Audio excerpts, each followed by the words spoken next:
जय गुरुदेव, जय गायत्री माता। तृतीय स्कंद 7वां अध्याय।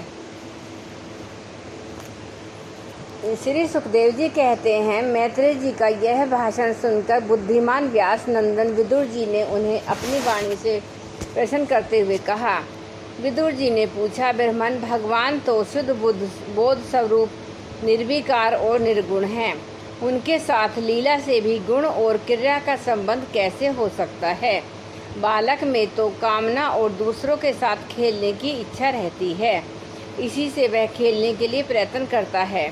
किंतु भगवान तो स्वतः है नित्य तृप्त, पूर्ण काम और सर्वदा असंग हैं। वे क्रीड़ा के लिए क्यों संकल्प करेंगे? भगवान ने अपनी गुणमयी माया से जगत की रचना की है, उसी से वे इसका पालन करते हैं और फिर उसी से संहार भी करेंगे। जिनके ज्ञान का द्वेष काल अथवा अवस्था से अपने या आप या किसी दूसरे निमित्त से भी कभी लोप नहीं होता, उनका माया के साथ किस प्रकार संयोग हो सकता है? एकमात्र ये भगवान ही समस्त क्षेत्रों में उनके साक्षी रूप से स्थित हैं। फिर उन्हें दुर्भाग्य या किसी प्रकार के कर्म जनित क्लेश की प्राप्ति कैसे हो सकती है? भगवान, इस अज्ञान संकट में पड़कर मेरा मन बड़ा खिन्न हो रहा है। आप मेरे मन के इस महान मोह को कृपा करके दूर कीजिए। श्री सुखदेव जी कहते हैं, तत्व जिज्ञासु विदुर जी की यह प्रेरणा प्राप्त कर अहंकारहीन श्री मैत्रेय जी ने भगवान का स्मरण करते हुए मुस्कुराते हुए कहा। श्री मैत्रेय जी ने कहा, जो आत्मा सबका स्वामी और सर्वथा मुक्त स्वरूप है, वही दीनता और बंधन को प्राप्त हो। यह बात युक्ति विरुद्ध अवश्य है, किंतु वस्तुतः यही तो भगवान की माया है।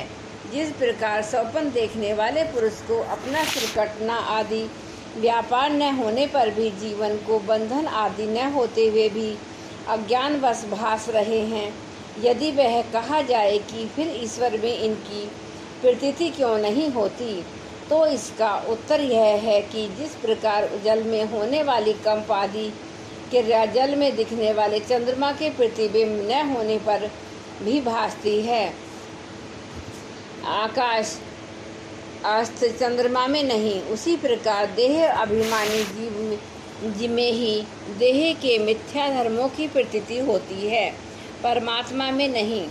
निष्काम से धर्मों का आचरण करने पर भगवत कृपा से प्राप्त हुए भक्ति योग के द्वारा यह प्रतीति धीरे धीरे निर्वृत्त हो जाती है। जिस समय समस्त इंद्रियां विषयों से हटकर साक्षी परमात्मा श्री हरि में निश्चल भाव से स्थिति हो जाती है, उस समय गाढ़ निद्रा में सोए हुए मनुष्य के समान जीव के राग द्वेष आदि सारे कलेश सर्वथा नष्ट हो जाते हैं। श्री कृष्ण के गुणों का वर्णन एवं श्रवण अवशेष दुख राशि को शांत कर देता है। फिर यदि हमारे हृदय में उनके चरण कमल की रज सेवन का प्रेम जग पड़े तो कहना ही क्या। विदुर जी कहते हैं, भगवान, आपके युक्ति युक्त वचनों की तलवार से मेरे संदेह छिन्न हो गए हैं। अब मेरा चित्त भगवान की स्वतंत्रता और जीव की परतंत्रता दोनों ही विषयों में खूब प्रवेश कर रहा है। विद्वान, आपने यह बात बहुत ही ठीक कही कि जीव को तो कलेश आदि की प्रतीति हो रही है, उसका आधार केवल भगवान की माया ही है। वह कलेश मिथ्या एवं निर्मूल ही है, क्योंकि इस विश्व का मूल कारण ही माया के अतिरिक्त और कुछ नहीं है। इस संसार में दो ही प्रकार के लोग सुखी हैं, या तो अत्यंत मूढ़ अज्ञानग्रस्त हैं, या फिर जो बुद्धि आदि से अतीत भगवान को प्राप्त कर चुके हैं। बीच की श्रेणी के संशापन लोग तो दुख ही भोगते रहते हैं।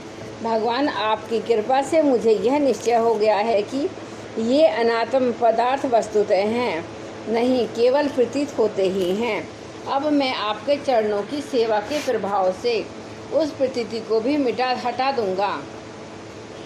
इन श्री चरणों की सेवा से नित्य सिद्ध भगवान श्री मधुसूदन के चरण कमलों में उत्कट प्रेम और आनंद की वृद्धि होती है, जो आवागमन की यंत्रणा का नाश कर देती है।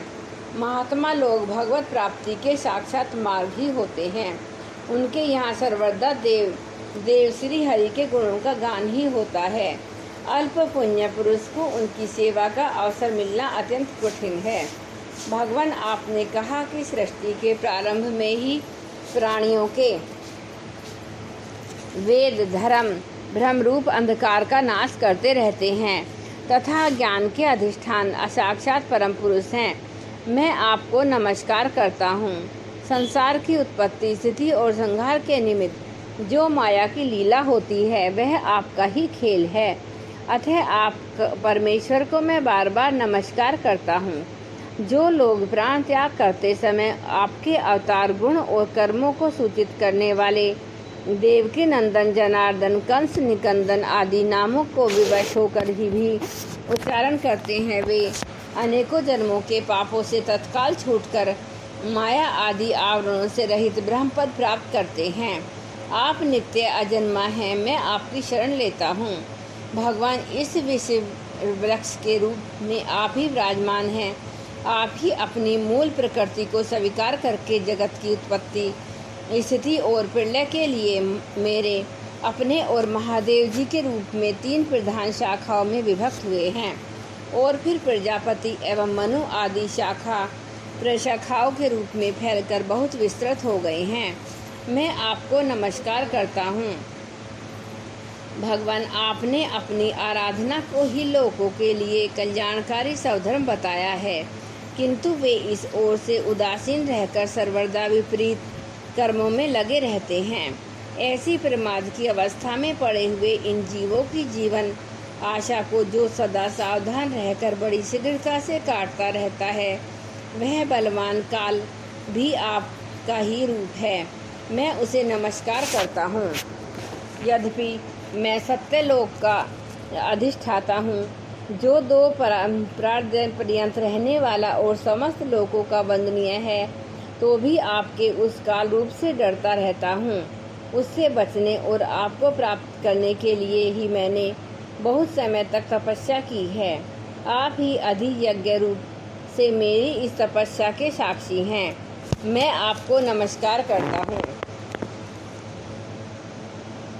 आप पूर्ण काम हैं, आपको किसी विषय सुख की इच्छा नहीं है, तो भी आपने अपनी बनाई हुई धर्म मर्यादा की रक्षा के लिए पशु, पक्षी, मनुष्य और देवता आदि जीव योनियों में अपनी ही इच्छा से शरीर धारण कर अनेकों लीलाएं की हैं। ऐसे आप पुरुषोत्तम भगवान को मेरा नमस्कार। प्रभु, आप अविद्या, अस्मिता, राग, द्वेष और अभिनिवेश 5 में से किसी के अधीन नहीं हैं। तथापि इस समय जो सारे संसार को अपने उदर में छीनकर भयंकर तरंग मालाओं से विशुद्ध प्रलयकालीन जल में अनंत विग्रह की कोमल शैया पर शयन कर रहे हैं, वह पूर्वकल्प की कर्म परंपरा से शर्मित हुए जीवों को विश्राम देने के लिए ही हैं। आपके नाभि कमल रूप भवन से मेरा जन्म हुआ है। यह संपूर्ण विश्व आपके उदर में समाया हुआ है। आपकी कृपा से ही मैं त्रिलोक की रचना रूप उपकार में प्रवृत्त हुआ हूँ। इस समय योगी निद्रा का अंत हो जाने के कारण आपके नेत्र कमल विकसित हो रहे हैं। आपको मेरा नमस्कार। आप संपूर्ण जगत के एकमात्र सुदृढ़ और आत्मा हैं और शरणागतों पर कृपा करने वाले हैं। अतः अपने जिस ज्ञान और ऐश्वर्य से आप विश्व को आनंदित करते हैं, उसी से मेरी बुद्धि को भी युक्त करें, जिससे मैं पूर्वकल्प के समान इस समय भी जगत की रचना कर सकूं। आप भक्त वांछा कल्पतरु हैं। अपनी शक्ति लक्ष्मी जी के सहित अनेकों गुण अवतार लेकर आप जो जो अद्भुत कर्म करेंगे, मेरा यह जगत की रचना करने का उद्यम भी उन्हीं में से एक है। अतः इसे रचते समय आप मेरे चित्त को प्रेरित करें, शक्ति प्रदान करें,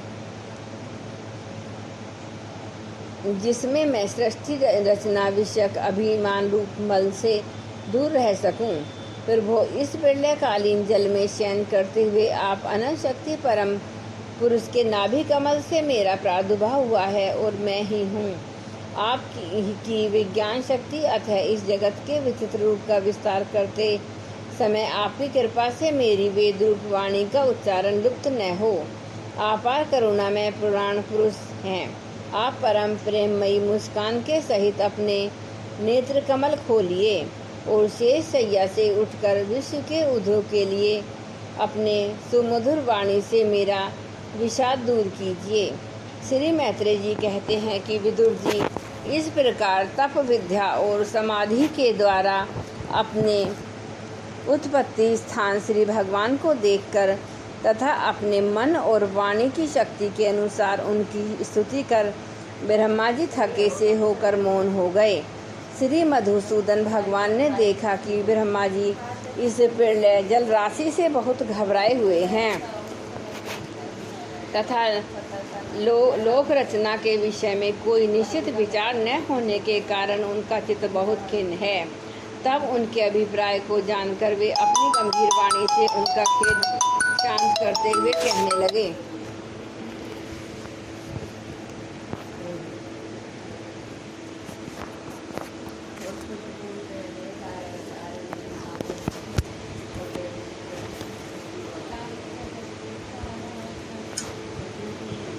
श्री भगवान ने कहा, वेद गर्भ तुम विषाद के वशीभूत हो, आलस्य न करो, सृष्टि रचना के उद्यम में तत्पर हो जाओ।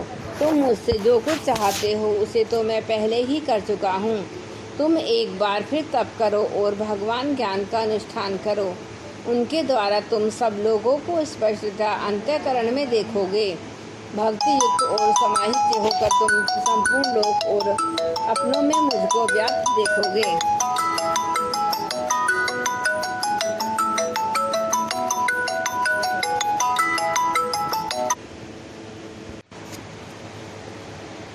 उनके द्वारा तुम सब लोगों को स्पष्ट अपने अंतःकरण में देखोगे।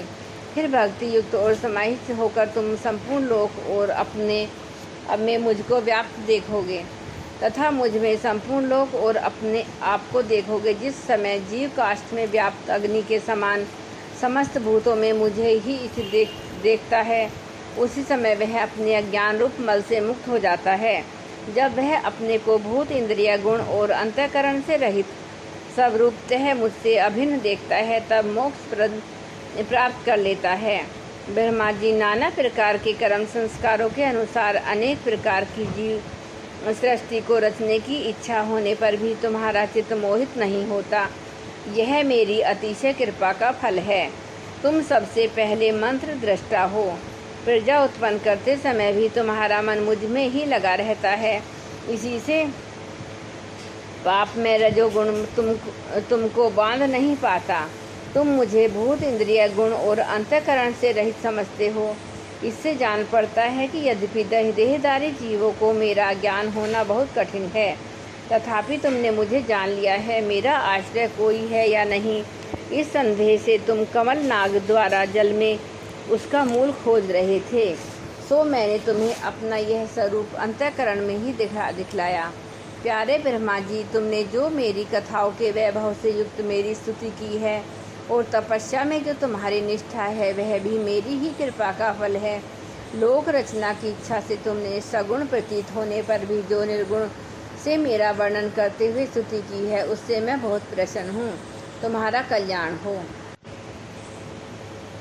मैं समस्त कामनाओं और मनोरथों को पूर्ण करने में समर्थ हूँ। जो पुरुष नित्य प्रति इस स्रोत द्वारा स्तुति करके मेरा भजन करेगा, उस पर मैं शीघ्र ही प्रसन्न हो जाऊंगा। तत्ववेत्ताओं का मत है कि पूर्त तप, यज्ञ, दान, योग और समाधि आदि साधनों से प्राप्त होने वाला जो परम कल्याणमय फल है, वह मेरी प्रसन्नता ही है। विधाता मैं आत्माओं का भी आत्मा और स्त्री पुत्र आदि प्रियों का भी प्रिय हूँ। देह आदि भी मेरे ही लिए प्रिय है, अतः मुझसे ही प्रेम करना चाहिए। ब्रह्मा जी, त्रिलोकी की जो प्रजा उस समय मुझ में लीन है, उसे तुम पूर्व कल्प के समान मुझसे उत्पन्न हुए अपने सर्व वेद में संसार रूप से स्वयं ही रचो। श्री मैत्रेय जी कहते हैं, प्रकृति और पुरुष के स्वामी कमल नाभ भगवान सृष्टिकर्ता ब्रह्मा जी को इस प्रकार की जगत की अभिव्यक्ति करवाकर अपने उस नारायण रूप से अदृश्य हो गए। जय गुरुदेव, जय गायत्री।